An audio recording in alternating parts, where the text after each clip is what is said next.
Hey everybody, welcome to the show. A redux, if you will. So, for longtime followers of Ember Sword, you would know that a while back we did a Meet the Team article on Loren. And that is now ancient history. So I figured, why not provide you with the most excellent way to get to know somebody? Audio form. So, we're doing it again, baby. Meet the team on Loren. Say hi. Hey everyone.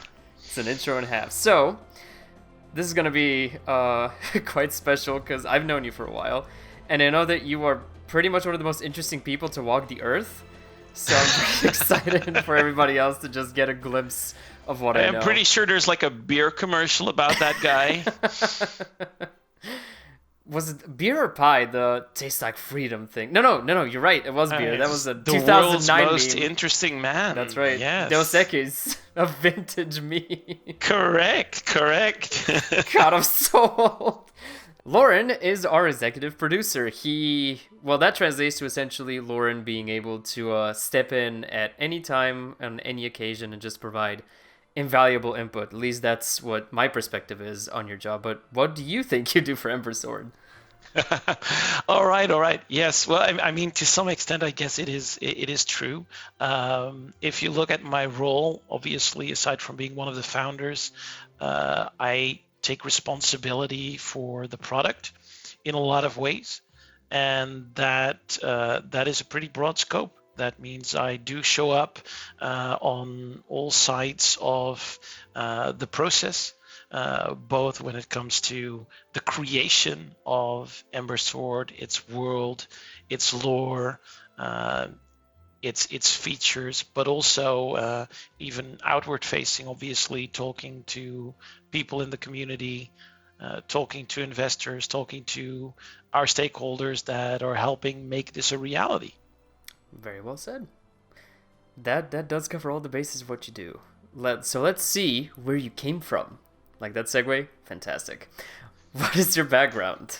Yeah, so I mean, I started in the games industry at a really young age. I think I was about 11 years old when I figured out I liked building video games even better than I liked playing them. And you have to imagine back in the day that was literally, I would go to a event somewhere and pick up like this disc with modding tools for the original Command and Conquer. And that was kind of cool. I would just kind of rip into that thing, modify some things, and this was still very, very basic. So sometimes you were like changing opcodes for particular interactions in the game. And then if you did that wrong, it just wouldn't start up anymore. And if you did it right, maybe like an explosion became 3 times the size. And that was interesting. In a way, yes. Yeah. So that's how I kind of rolled into things. And then when I was, around going on 12 years old, internet had kind of also rolled into the household. And I was using way too much of that stuff. Phone bills ensued. But that being said, I brought some people together and we took one of these games from the Command and Conquer series and decided to do a total conversion to a realistic recreation of World War II. And so before you knew it, I had recruited some 5-6 people off of different forums, and we were communicating in ICQ, and we were just building this total conversion. And my parents thought, of course, I was upstairs doing homework. And I left them under that impression for quite a while, which gave me this wonderful opportunity to develop the skill set that I have today. Then I found out there was 2 other teams that had exactly the same idea, thought that was not really super efficient. So I organized my first merger at age 12. And then there were, 20 or so of us. And so for the next 2 years or so, I spent most of my time recreating all the tanks and planes from World War II in 3D using, the world's least convenient voxel editing tool. I mean, literally, you were almost typing in 3D coordinates of a point and then what color it should become, and boop, Oh my God. it was old tech. and writing artificial intelligence in some insane script that they invented, some kind of a state machine, and so on and so forth. So we did that with a big team for about 2 years, and then it was about around 14 years old. We just put that up on File Planet. You could download it, put it on all of the mirror websites that were there, and just released it to the world. And that went a lot better than initially expected. It got downloaded over 3 million times, and that's kind of how I rolled into gaming. And that was early 2000s, I believe, right? Yeah, that was like all before I left high school, basically. That's 3 million downloads in the early 2000s, which is insane. Yeah. Well, I mean, you can do the math. I'm 36 now, right? I was about 14 then. That's 1990 something. So way back when, and through that the name kind of got around, so we started getting fan mail from Westwood. We got early access to some of their new stuff in hopes that we do total conversions and mods for that too. Eventually got asked to join in on something really cool that was going on, which was Neocron, that was actually being developed by CDV and Reactor, CDV being sort of the largest game publisher of Germany at the time. And Neocron was the world's first massively multiplayer online first-person shooter, which was really epic. I mean, we're talking just past EverQuest, where just building an MMORPG was already this amazing thing, and having it be in 3D, and then here we were taking it into a fully FPS, full 3D MMORPG. And that was just, an amazing experience, sort of being involved in the creation of that. Later on, being one of the lead game masters there.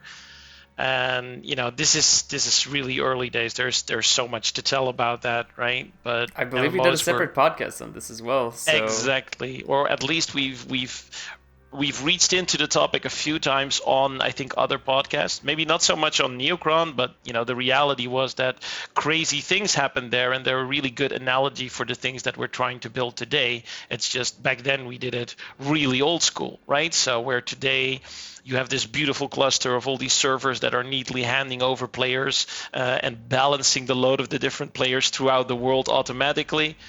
There, every part of the world was kind of like an old Quake server running that area of the world, and if you walked across the line, it was time to load and synchronize to the next server, and if that server was down, you would go into synchronization hell and be trapped until someone put that server up again. Things like that. Truly amazing, of course, being part of that very early phase. And that, pretty much, I was involved in that when I was still going through high school. And then when I was coming out of high school, they offered me a full-time job in Hamburg. I said, yes, this is it. I should go. My parents were like, whoa, you're not even 16. Stop that. You should get your degree. So in the end, parents won. And, it didn't end up badly for me. Not much longer, like around age 20, I ended up actually co-founding a game studio in Silicon Valley. Also with the intent of doing another MMORPG, and together with two other founders, and that went meteorically fast, to the extent that we went from 3 people to 45 people in about 6 months time, and wow. a reality show where John Romero, the designer of Doom, gave on-screen commentary on what was back then the website of one of the largest gaming magazines in the US, of course now defunct. Whoever reads a gaming magazine anymore? There's a few survivors, right? But apologies to PC Gamer. In any case, so really great adventure, but some things went too fast there, and in the end that game did not end up seeing the light of day. But I took, from that point on, I kind of took a lot of the lessons from the games industry. Spent quite some time, I would say, a good decade plus, bringing know-how and technology from gaming into the business realm and solving some really more serious problems. I say business, that's to be taken with a grain of salt, but like training rescue workers and soldiers and saving lives and improving training for things like from first aid to crisis negotiation. I think, playing Mass Effect, but for serious people, making the right conversational choices and then using that as a simulator for how you might deal with cross-cultural communication or hostage negotiation and things like that. So I've seen some pretty top secret stuff there, and ended up essentially founding a number of really cool companies that do these kinds of things. And all the way along, obviously, I stayed in touch with all my friends from the games industry. In fact, brought many of them on board to work with me on all of these great projects. Won a whole bunch of business awards, including the Accenture Innovation Award, McKinsey New Venture, etc., etc. And just overall had a really great time doing that, but still always kind of plodding along with game concepts and occasionally advising some of my friends in the games and movie industry. Sometimes running a little race to see who could do the visual effects for some movie they were working on faster, whether that was their offline renderer or me coding up some algorithm. And that was kind of that sort of period. And then at some point along the road, which kind of gets me into how I ended up working on Ember Sword, some of my old buddies, including some people that I'd worked with very recently, were tossing around this idea of let's set up a company to build a new MMORPG. And obviously, there being so many people that I was already friends with and working with involved, people like Mark, who I've shared the stage with, people like Sage, who worked as my art director for I think 7 years or so, right? So the it was just like the band getting back together, and we had this epic concept of let's take an MMORPG and finally get rid of all of these barriers to accessibility, and also give the players true ownership of things. So, not all of that value gets locked up in the game. And of course, we wanted to do that through NFTs. And, long story short, that's how we ended up where we are today, all working together on this amazing endeavor. I do actually want to get more into your vision for Ember Sword, because we've had multiple conversations on the topic, and it's very uplifting, at least to me. But I'm simply dying to ask. You've seen a lot of things in your life, especially as it pertains to business. Would you care to share any wild business stories with the listeners? Right, sure. Yeah, I'll go for something that's out of the ordinary and kind of outside of the gaming realm. But when like in the early days, after I just finished my early stint in the games industry, which was still quite long given that I started around 12, 14 or so doing game development, I was getting into serious applications of this awesome gaming tech. And I remember probably one of the crazier things that happened to me is there was a guy from a consultancy company that he kind of realized, oh, this Loren guy has a super interesting story, so I have to go visit my accounts, visit the people that I'm in touch with in these different client companies we have, like maybe once every half a year or so. And I have to be able to tell them something interesting and new in hopes of scoring some new business, but what our company does isn't exactly exciting, right? We do like data processing. We do for the Friends fan, we do Chandler's job, right? Which nobody knows what it is, but in any case, so he was like, why don't you come along and I'll like introduce you to some of these people, and you can kind of talk to them about their business and tell them how game technology could make a difference for them. And so he took me to, I'll skip on the names, but he took me to this huge global shipbuilder where he had, contacts with someone who was like a director over like 100-person division or so. And we just sat down there and talked for about 2 hours about how they currently do things. And, throughout that story, I was telling them like, oh, well, what you do here, do you know that you could do that like on a graphics card, and it's like 20 times faster at doing this, so you could do these and these and these things in real time. And like, how much time is that taking you right now? And they're like, oh, well, actually, right now that's taking us like 30 days and a lot of human labor. And they're like, okay, so it's worse than, you could probably do that in 30 minutes. and literally just had this meeting and didn't think much of it. You have to imagine I was a 22-year-old at that point or so. And I was, I went out of that meeting about, I think a couple of days later. I was heading out of the house and I was heading for the bus stop. And I was a little bit late, hadn't quite managed to get the time to tie my shoelaces.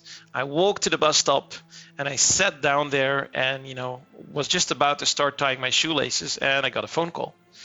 And so, obviously I pick up this phone call, and it's like, hi, this is so-and-so. Like, I am the executive assistant to the CEO of this massive shipbuilder.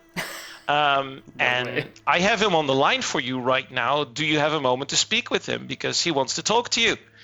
So I was like, yeah, can he hold for just a moment? Because I got to tie my shoelaces or I'm going to miss my bus. So I put my phone down. Power move. I tie my shoelaces, right? I pick the phone back up, and I think this executive assistant was still baffled, and she was like, right, yes. So are you okay now? Yes, I've got him for you now. And literally to this day, when I come by that company, they're like, yeah, that's the guy who like told the CEO to hang on because he had to tie his shoelaces. And of course, eventually a huge project came out of that. So power move, just dictated by circumstance.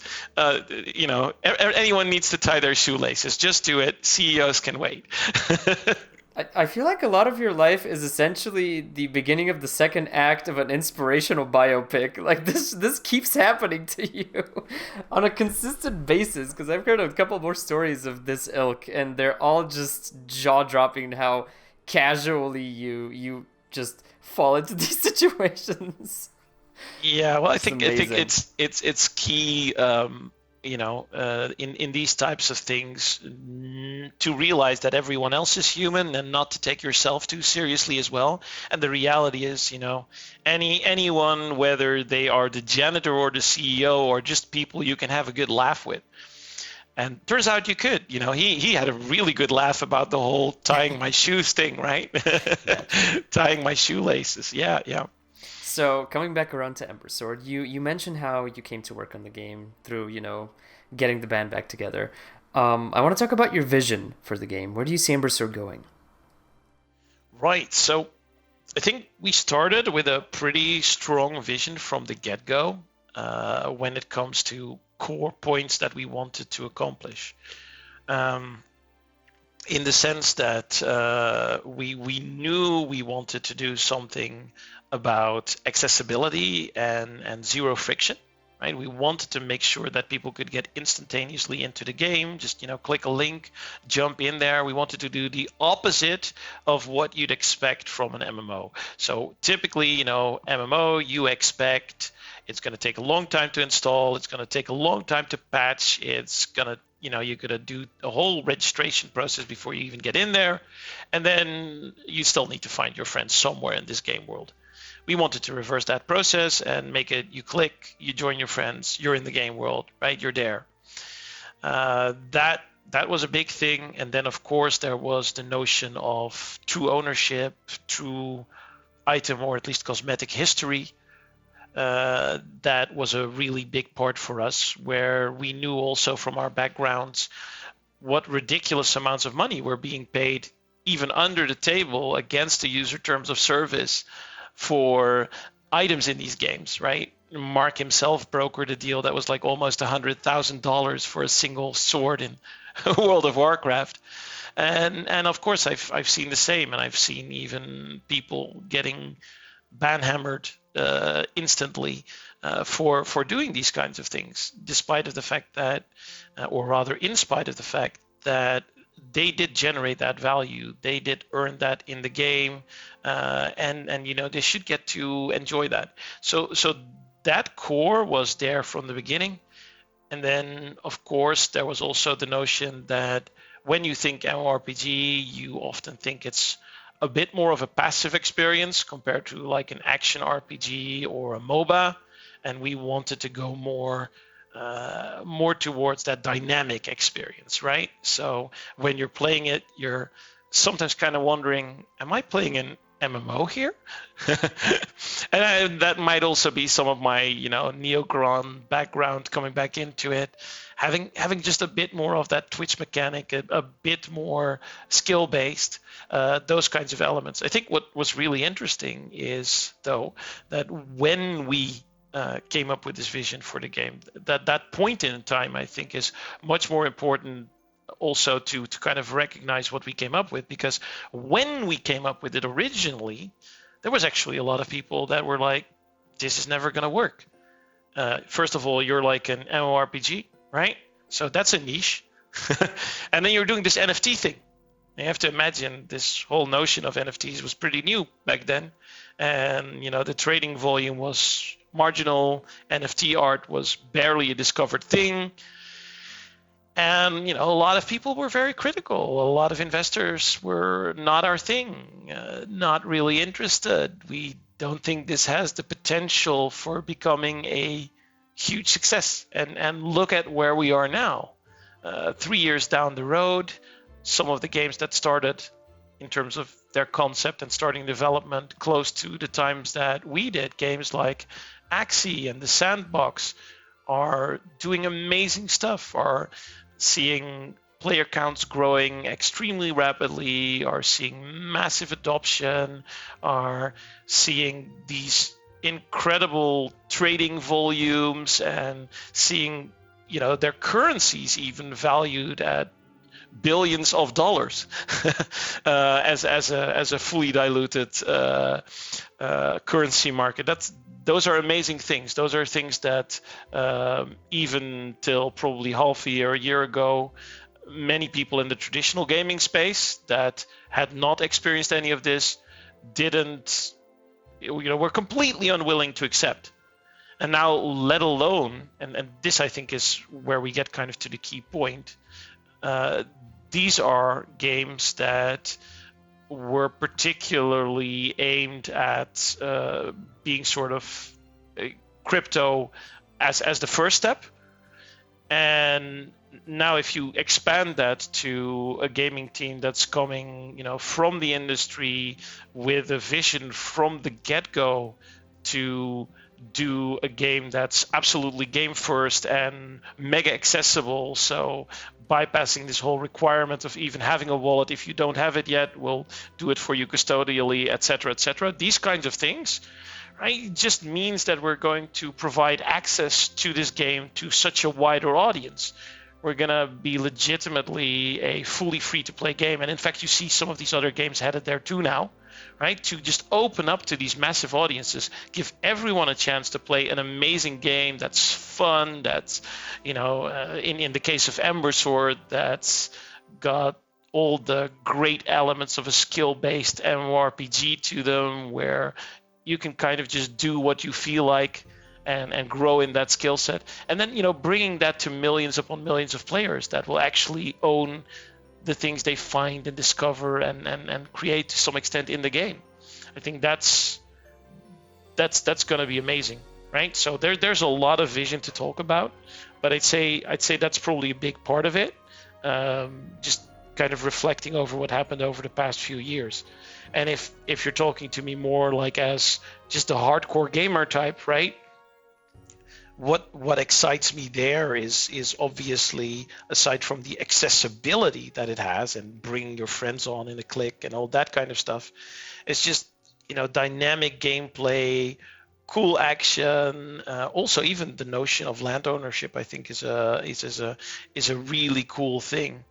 And yeah, I mean, obviously, I come from having worked on, for example, Neocron, which was entirely skill-based, right? Probably one of the very first entirely skill-based MMORPGs, or MMO.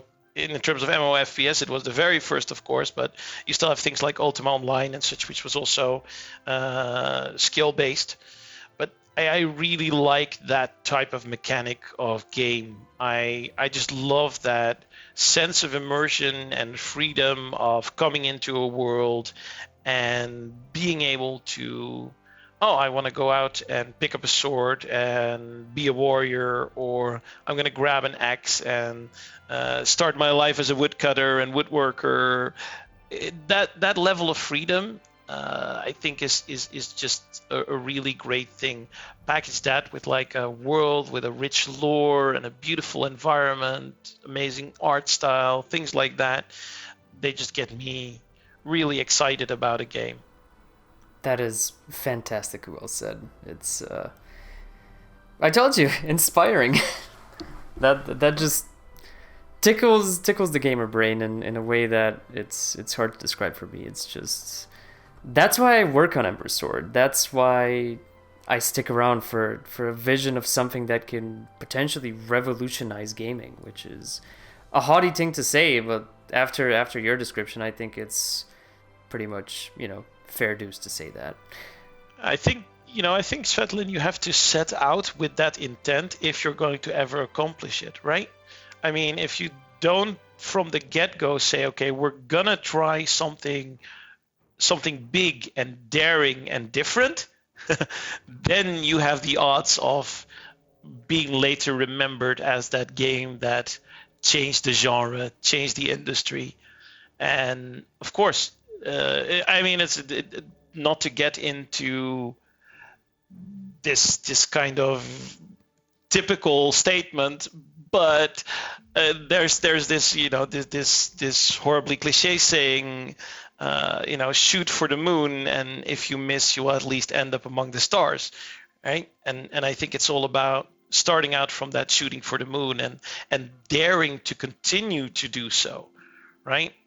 It's those people that do so and the teams that do so that eventually get there.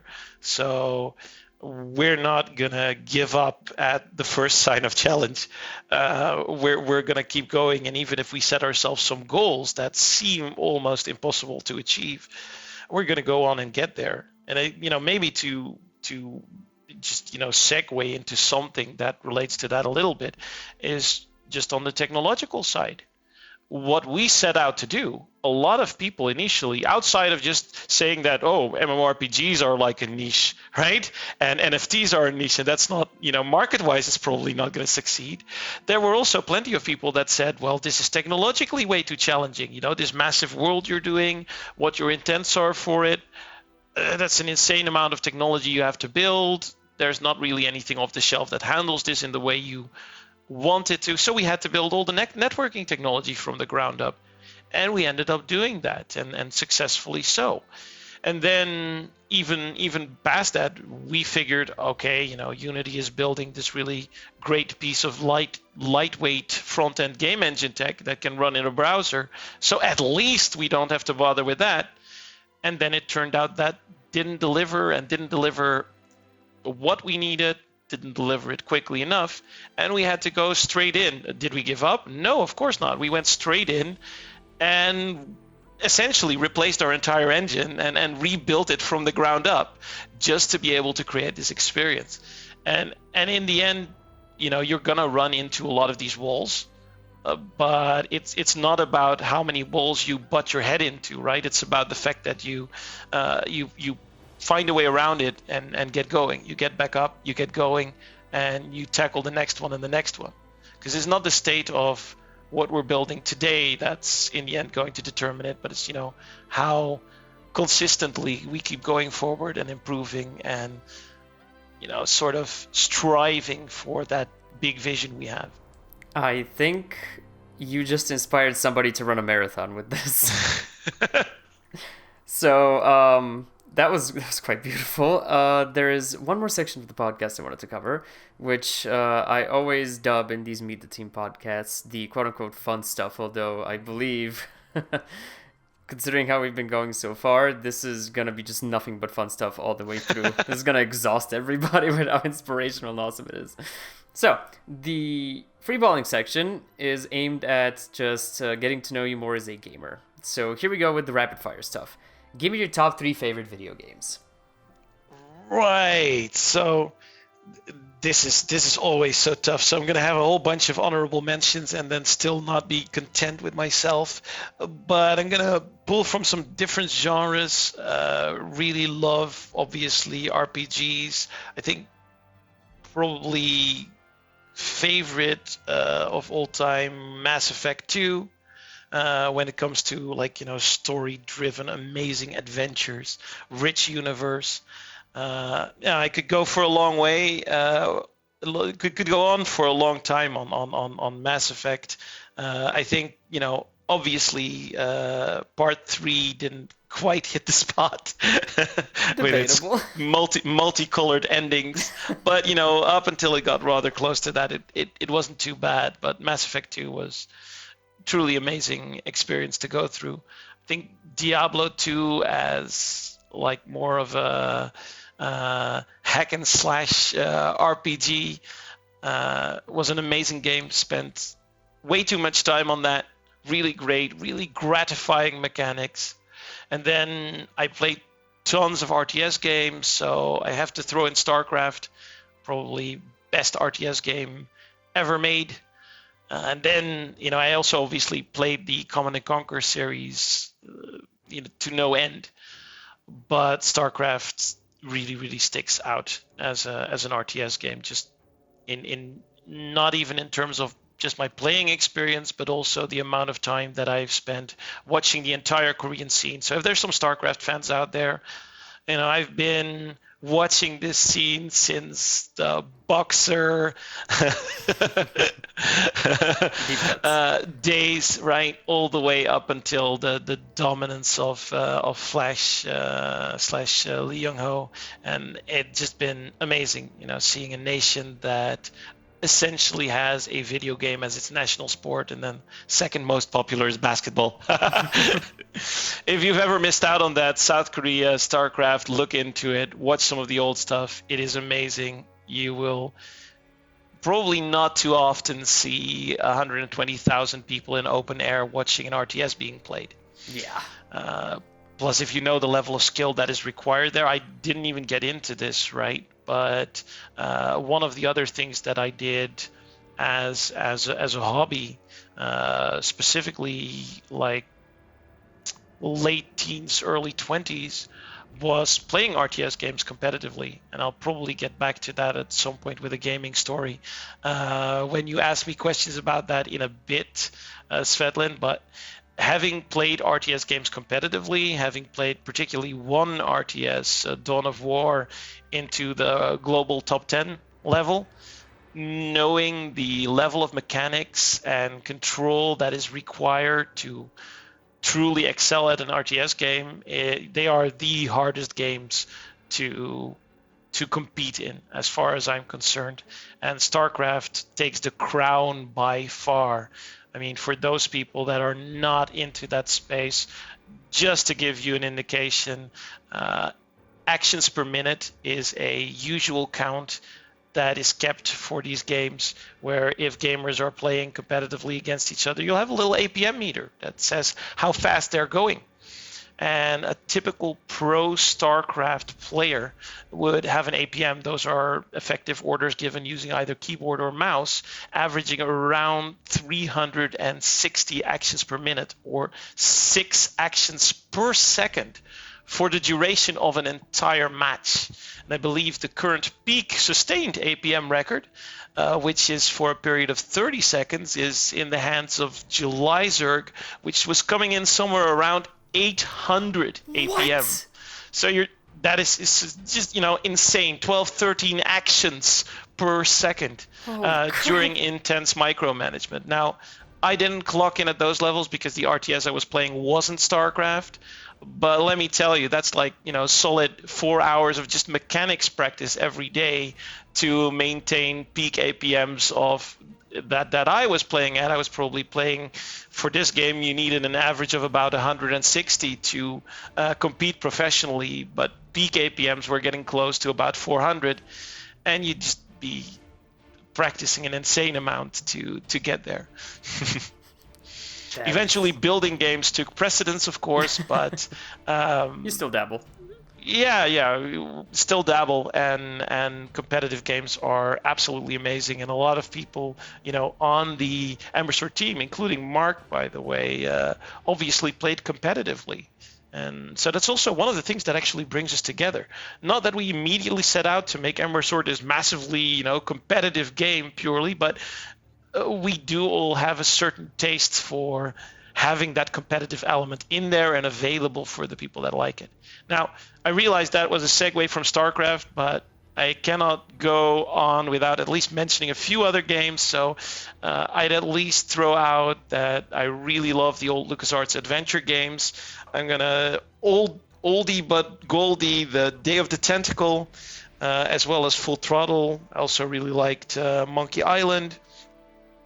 If you're looking at FPS games, Half-Life, Counter-Strike, probably the Modern Warfare very first one. Those were like amazing hallmarks of where FPS games can go. And then I have to throw in at least Dota 2 as being both an amazing spectator game and a really great evolution sort of coming out of the RTS genre. And that's me missing out on hundreds of other games that I feel brought something unique to the table, but there's just too many great games. I think you have enough cred now as to make that statement and people won't be disappointed. So, what is your longest gaming session?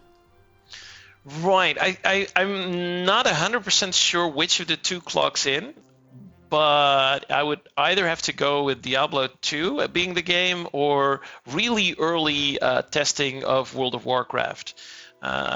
That was back in those days, obviously me working on another MMORPG. It was relatively easy for me to get very early access to World of Warcraft, and that was with a bunch of my buddies who I know definitely for them that clocks in as their longest session, but I didn't quite stick it through that insanely. There were a few that played for 48 or 72 hours pretty much straight, just drinking and eating at their computer.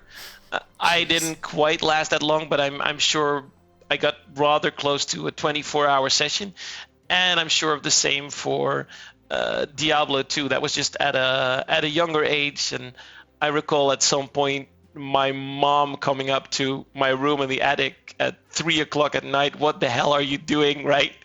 And I just, I turned on the screen, made motions back towards the bed. She closed the door, walked down the stairs, and I got back into it. Classic.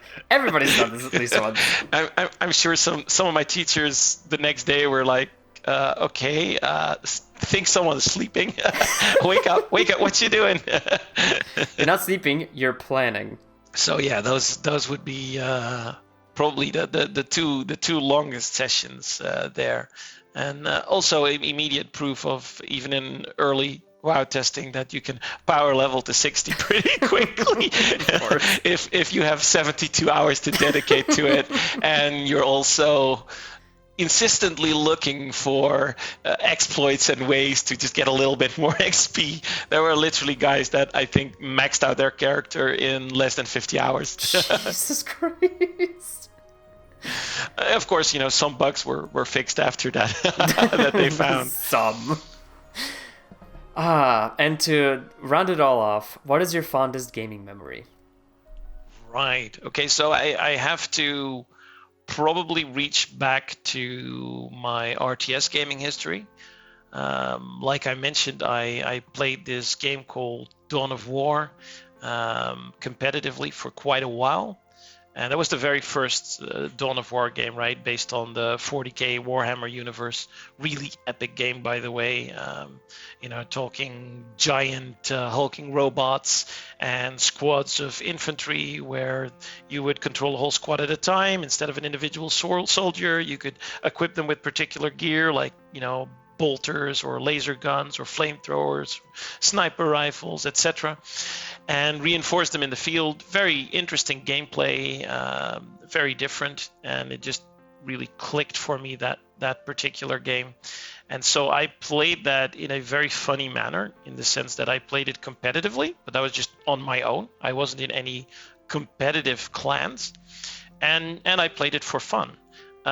For which reason I was like in an amateur clan, just having fun with the guys, and so I would play 1v1 with some other clans and play the ladder like that, but never really attached to any of the, let's say, pro clans in there. And then of course, coming in with this amateur clan had the funniest of times, because the level of play there obviously varied wildly, and not everyone was equally skilled. And this was a game with a very particular skill ceiling when it came to micromanaging your troops, building stuff, and some of the races. There were particularly 4 races in there, were also very conducive to this, right? So, for example, you had Eldar, which were like the total glass cannon race. If they got shot at for more than 5 seconds straight by enemies, pretty much all your units would just die, particularly the infantry. But as long as, and this may sound funny, as long as the opponent was not really shooting at you or not capable to keep standing and shooting at you, and there were some really good ways to do that, they would kill everything and all stay alive. It was just really, really, really hard to accomplish that. So there was one of the races with, for example, the highest skill ceiling. So we would queue up for these 4v4 matches, and there were a number of things that the guys really loved to do. So one of the things that they used to do, I'll tell 2 stories actually. One of the things they used to do was just to mess with newbies that would sign up for our clan. And they would say, you have to beat Retro Booster, which was my alias, because he's like the weakest player we've got. If you can beat him, you're in the clan. And they would have just the most fun with this. And just see, the real challenge was not whether or not they were going to beat me. The challenge was, would they stick in there, and would they not rage and be too ill-mannered to be a part of the guild. So first game, of course, they would get instantly shredded. And then, I've had other cases where they would come by and they were like, oh, how did you do this? This build is just downright unfair. And then they would build, and I was like, oh yeah, well, why don't you build what I built then, right? And they got completely shredded again. And just, most of them would sit through about 3 attempts and at least not, get really aggressive and swear at people and such. So we know they're kind of okay. And then they'd let them in on the secret. But the other thing we would do sometimes when new players had not been through that experience was we would take them into a 4v4 match.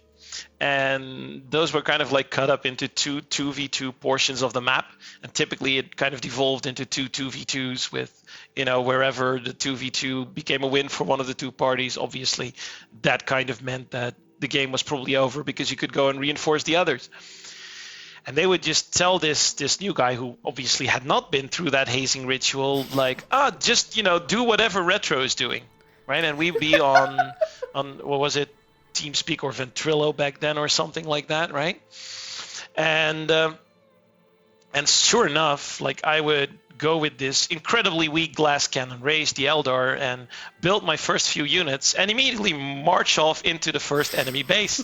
And you would just hear these guys on like on Ventrilo going like, "No, what are you doing? Like, you can't just attack now."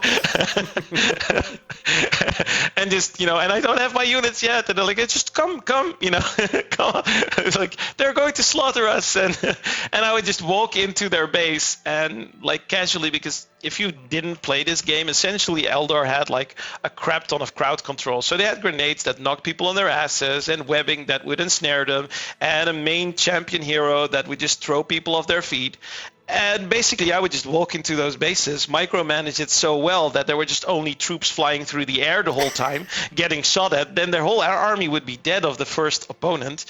And, as that was going on, you could just hear this guy going, "Oh, you can't do this." Well, I guess you can. Like, what the hell? And we're just like, well, you clean up this base, I'm just going to head on to the next one, right? And you just, walk through two bases, slaughter their entire army, and just have this other guy running after you to kill their buildings. And they're just wondering what the hell happened afterwards. Those, I think, were like very fond memories just because of the social dynamics in it. Mm-hmm. I think it's the same with any kind of MMOs. It's about the group dynamic that's going on that makes it so fun. I think I remember those moments because of their completely incredulous expressions as as this was happening. First sometimes calling me a noob for running in with that kind of stuff, and and then swallowing their words. And I think actually maybe now I'm going to cheat and like pipe in another gaming memory, and we'll see what we do in post. But the other memory that came up in my mind now that I'm thinking about the social dynamics was back in the way early testing of Neocron, when there wasn't even like a full guild mechanic in the game yet, and they had they just rolled out some baseline guild functionality. And one of the coolest things that I remember there is they had essentially given each guild a passcode to like a super deluxe penthouse type apartment that fit the whole guild in it. And the way apartments worked in Neocron is you had sort of the password, which would take you to the door of the apartment. And then you had the actual door, which could only be opened by people who were flagged as an owner of that apartment. And so they flagged everyone in the guild automatically as an owner, so they could open the door, and and no one else could. So even if the code was known, because obviously people were like smurfing, of course, you actually need to open the door before anyone could get in. And I remember, I must say I wasn't very a very nice player at that point, but we just came up with, let's have some fun with this. And so one of us joined, and that was me. One of us joined the other clan, and obviously in doing so, obtained the password, shared it. We got our whole guild stacked up at the entrance of the other clan, of their penthouse. And I was in there like literally in a completely pink outfit, sticking out like a sore thumb, and this whole clan was gathered, and they could see obviously on the local list of players that this whole other clan was now in the hallway, like coming in for a fight. Yeah, come on out, like fight us. And so the clan leader was literally on like this voice chat going like, don't worry, everyone stay calm. Like, it's a real Leroy Jenkins moment, right? Everyone stay calm. They cannot open the door. As long as nobody opens the door, we're safe. Chill, relax, we're all good. What are you doing? No. As I like walked out to the door, like push the button, and everyone just flocked in. And it just was this whole slugfest back and forth between these two guilds for several hours, fighting over ownership of this. Yeah, because the thing is, they had these gene replicators where you would respawn right in the apartment, and many people had set that as their primary destination, so they were respawning in there and getting basically spawn camped and killed again, and then others were rallying up outside to try and take back over the the apartment. So it was complete and utter mayhem. You had a multi-hour gang war about some dude's apartment. Goddamn Neocron. Well, those are one note to end on. Those are all the questions I had. So, if anything, I've taken away. If I've taken anything away from this, is that you seem to be an anime protagonist and you don't even know it. So, I mean, it's like, what does this button do? Uh-oh. Amazing. So yeah, that was the Meet the Team podcast on Loren, everybody. I do hope you have a better appreciation for him now that you know a bit more about him. I certainly do. every time we talk, it just raises my spirits and I continue to learn something new and be amazed. So thank you for taking the time to have this sit down to get this podcast out to the people. Appreciate you. Appreciate everybody listening. And we will catch you guys next time. Goodbye. My pleasure, and catch you all next time. Hey you made it to the end. Congratulations. That must mean you like us enough to want more, right? Well, good news. We're all over the internet. Go to embersword.com and subscribe to our newsletter for a chance to play the game early, as well as the latest interesting tidbits on the game and the team. Join our lovely Discord community over at discord.gg/embersword. Follow us on Twitter and Facebook at PlayEmberSword for regular updates on what we're up to. And remember the basics. Drink water, be kind to each other, and spread the word about Ember Sword.